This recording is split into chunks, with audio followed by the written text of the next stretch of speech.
दे देते हैं कि मोहम्मद आजम खान को KPK का वजीर आला नामजद किया गया है। 3 बजे दोपहर को आजम खान बतौर निगरां वजीर आला का हल्फ उठाएंगे। खैबर पख्तूनख्वा में हुकूमत और अपोजिशन ने उनके नाम पर इत्तेफाक किया था, जिसके बाद गवर्नर गुलाम अली ने नोटिफिकेशन भी जारी कर दिया है।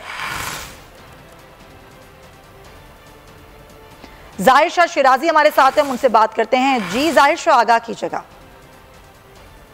बिल्कुल, आजम खान के नाम पे इत्तेफाक किया और दिलचस्प बात यह कि कल तक अपोजिशन और हुकूमत आपस में बैठकर बिल्कुल बात नहीं करना चाह रही थी कि कौन निगरान वजीर आला होगा, लेकिन आज नाम आया आजम खान साहब का तो उसके ऊपर इनका इत्तेफाक भी हो गया और आपने देखा कि बड़े मुस्कुराते और हंसते हुए वजीर आला खैबर पख्तूनख्वा और जो अपोजिशन लीडर है अकरम खान दुरानी, उन्होंने जो है उस पे साइन भी कर दिया और दोनों का इत्तेफाक भी हो गया। गवर्नर साहब ने नोटिफाई भी कर दिया।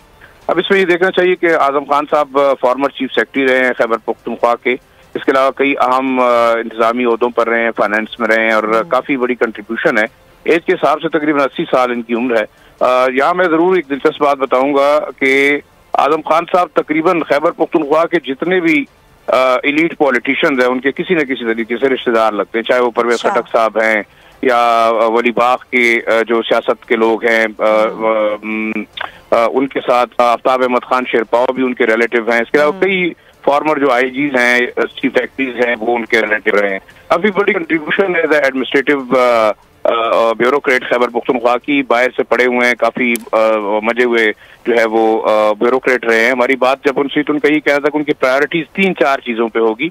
एक तो मेरे ख्याल में वो एक्सेप्टेबल है तमाम लोगों को और वो समझते हैं कि शायद ऑब्जेक्टिवली वो इलेक्शन कराएंगे जिसमें उनका एक रोल एक निगरान का ही रहेगा और किसी किस्म का टिल्ट नजर नहीं आएगा।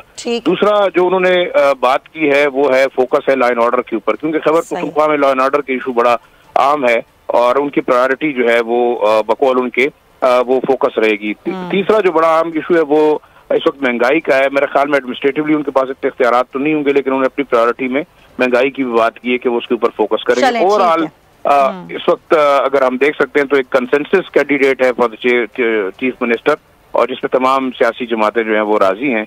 तो लिहाजा खैबर पख्तूनख्वा की सियासत के हवाले से यहाँ कोई इतने मसाइल नजर नहीं आ रहे विजिबली तहरीक इंसाफ और PDM के दरमियान। ठीक है। जाहिर शाह शिराजी, बहुत शुक्रिया। ब्यूरो चीफ पेशावर इत्तेहाल से हमें आगाह कर रहे थे। एक तरफ तो हमने देखा KPM मसला हल हो गया, पंजाब में 7 रोज गुजर गए, पार्लिमानी कमेटियां कोई इत्तेफाक नहीं कर सकी, 4